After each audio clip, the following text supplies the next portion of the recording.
Peace, peace, peace. How everybody doing, man? Tapping in.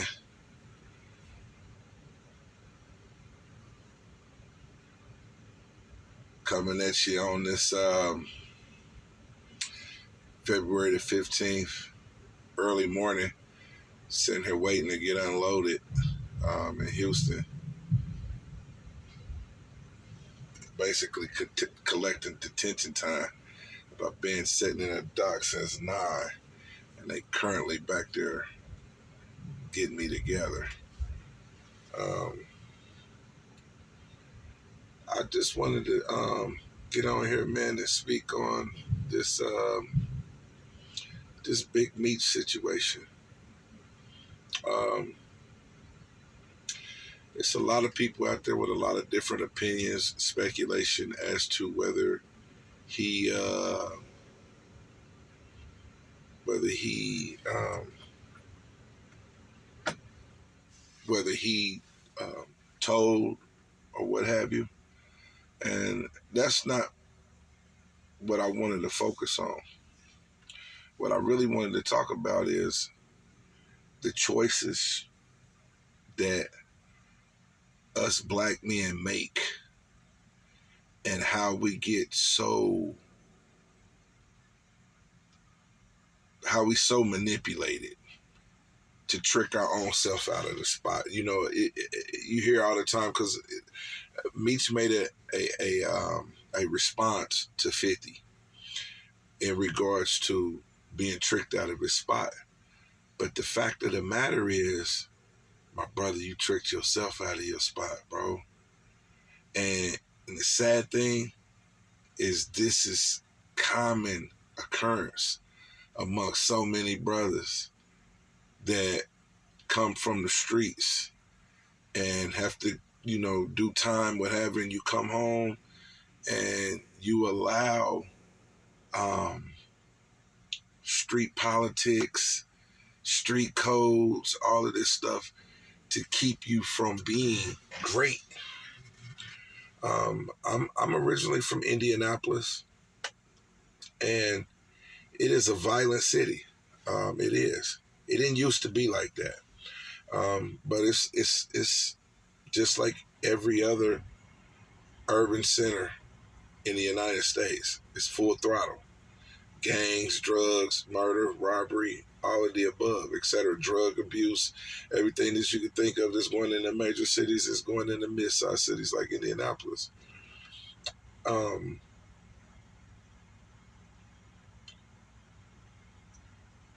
I just find it disheartening that we haven't learned how to disconnect from things that don't mean us any good. And I believe this is where Meech went wrong. He had the opportunity to be so much more. And I'm not saying that it's not there anymore, but let's look at what he was to what he is currently. He had the opportunity to come out and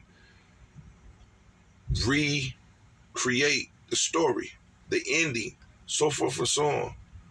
But he chose to, his own choices, he chose to associate with situations that was not beneficial to him. And I don't really want to go off into the Rick Ross 50 beef, but it's unavoidable. You had an individual that looked out for you, looked out for your child, your son, Lil Meech. And you already knew what type of individual he was from the onset. And I think you made a bad decision, but it's your choice in taking a picture and then linking up with him, what have you. But even deeper into the whole situation, you are OG. You reached the pinnacle, like Freeway Rick. you know, the real Rick Ross, you could have came home and done so much. And see, this is when you like the song, think I'm Big Meech, think I'm Larry Hoover. But look at the difference between Larry Hoover and Big Meech. Look at the things that Larry Hoover is talking about as to Big Meech. The question is, do you think if Larry Hoover was given a pardon, right? Founder of the Black Gangster Disciples, who's sitting in ADX in Florence, Colorado, been locked up since 72, maybe 73. Do you think if he was given an opportunity to come out here, do you think he would have made the same decisions that Demetrius made? Do you think he would have came home advocating growth and development and all that stuff like Meech came home advocating BMF, Black Mafia family, and all of this? And just like when he was reading from saying that, you know, he's not going to let no person trick him out of the spot and all of that, bro, you were still advocating street shit. Let's be real. You were supposed to come home and set back like an OG and direct, but your thirst for the light, wanting to be accepted by the stuff that took you away from your child, is causing your demise. We have, like I said, we have a thirst for that light. I know my way in Indianapolis. Even I got friends in Houston that come home from prison. They be solid dudes, stomped down, and they can't shake the stigma of the streets. And they lose their life or they go back to the penitentiary. This is what recidivism is all about. You cannot find your niche out here. You don't know how to recreate yourself. And this, what you see in entertainment, the people, I don't care whether they actors, I don't care if they're musician, even basketball players, you have to reinvent. You say, well, okay, how are you going to say that in basketball? LeBron had to reinvent himself. Michael Jordan has to reinvent himself. Because they're not able to do a lot of the things that they used to do, so they have to come up with other skills, right? They have to add into their toolbox other tools to be able to be successful.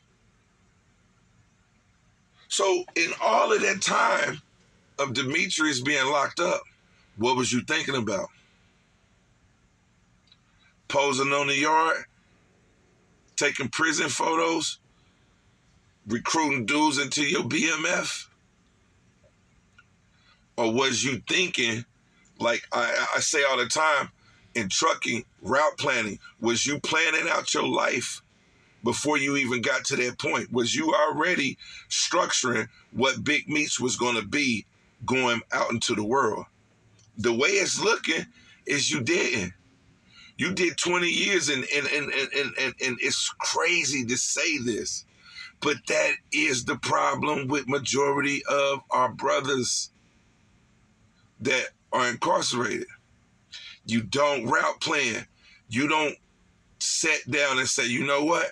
This is going to be the exit strategy. And then once I touch down, I'm going to do this and I'm going to do this. At 1 year, it's going to be this. At 2 years, it's going to be this. At 5 years, it's going to be this. 10 years, it's going to be that. That's one of the most significant things that I learned in trucking is route planning. But I learned it before, but it made sense, right?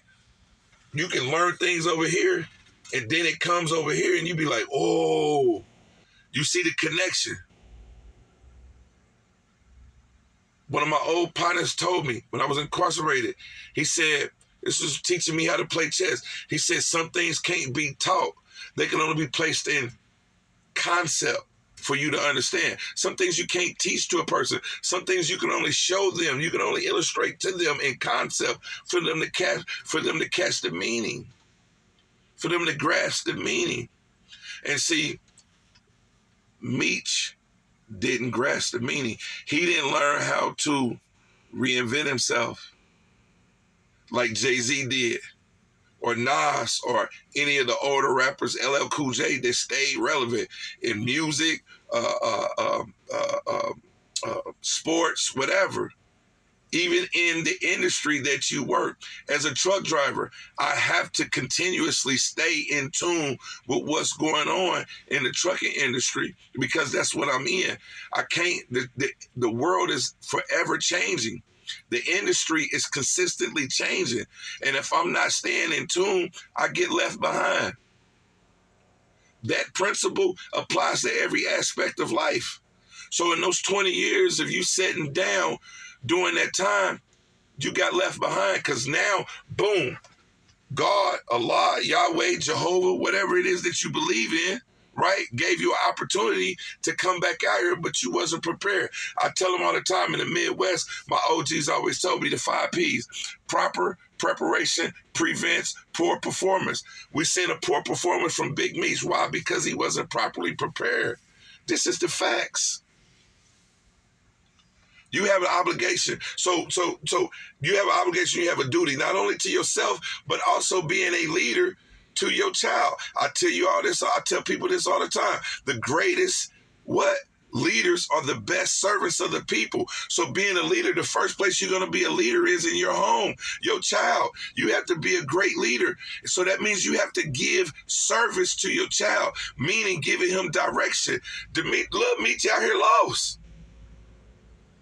That's what 50 was saying. I know it was harsh. 50 has the tendency to be harsh, but sometimes people need the dog shit slapped out of them to wake up. And he was pointing out the discrepancies of what Meech been out here. Meech had $5 million.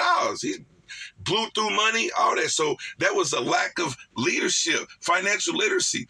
50 can only do so much because that's not his father. I'm giving you this, I'm giving you this, I'm giving you this. I pay for this, I pay for that. You ain't capitalize on it. But your father, who you was going down there to visit, Big Meech, what did he do? Did you give him the proper guidance? We always say, you feel me, good, orderly direction. You didn't give him G-O-D. You didn't give him good, orderly direction. You didn't put God in his life, G-O-D. God is good, orderly direction. When you don't give a person good, orderly direction, you setting them up for slaughter. You making your child a what? An orphan. You left them out here like you did in them 20 years. And you still are not seeing the big picture.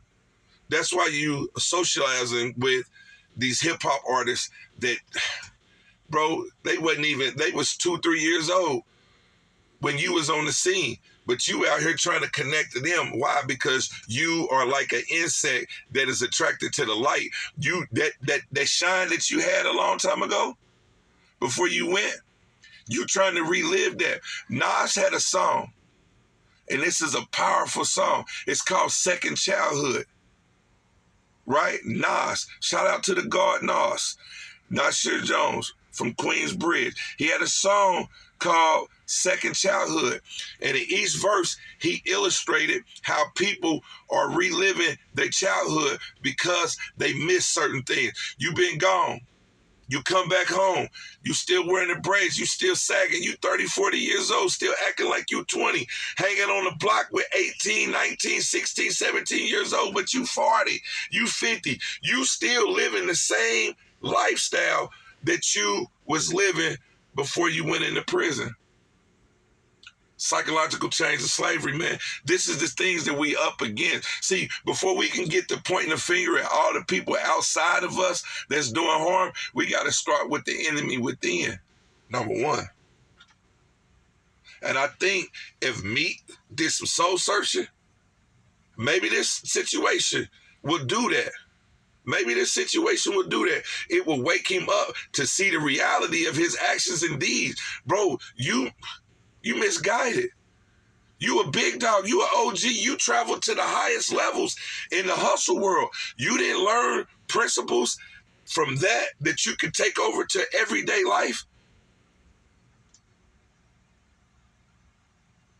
Don't do a disservice to yourself and your family. Wake up, man. You got the opportunity. to change it, to right the ship. You got that, man. It's not over. But you have to acknowledge that you have failed. All of us have.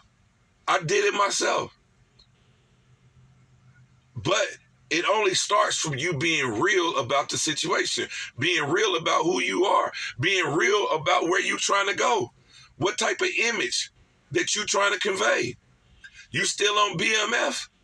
That's what makes Young Jeezy, and I'm not saying he's perfect, but his breaking away from that. He has a song that addresses that. We ain't seeing, man, I'm over on this road, you over here. Bro, we ain't traveling the same path no more. I love you, but we ain't walking the same walk no more, bro. I'm not perfect. I still make mistakes. But that what you on? Nah, bro, I ain't over there no more. Definitely not over there. That's nothing. That is the cause of my demise. Quickly. Can't do that. And so that's what you see with the individuals in the hip-hop community, contradictive lifestyle. Look at Rick Ross. You out here advocating a drug dealer lifestyle, and that ain't even who you are. You associating with contradictive individuals that are advocating lifestyle, self-destructive lifestyle that they didn't even live themselves. It's insane. That is insane. We got to change. We got to take more responsibilities for our actions and deeds. And the Big Meech, if you get a chance to see this at some point, hopefully, I wish you do. Hey, man, look within. You got to change direction, bro. Else, your legacy is done. That's what Jigga was talking about. Legacy on 444. Legacy. Man, like, share, subscribe. It's your boy AD. This is the Black Viking, and this is the Black Viking perspective. Peace.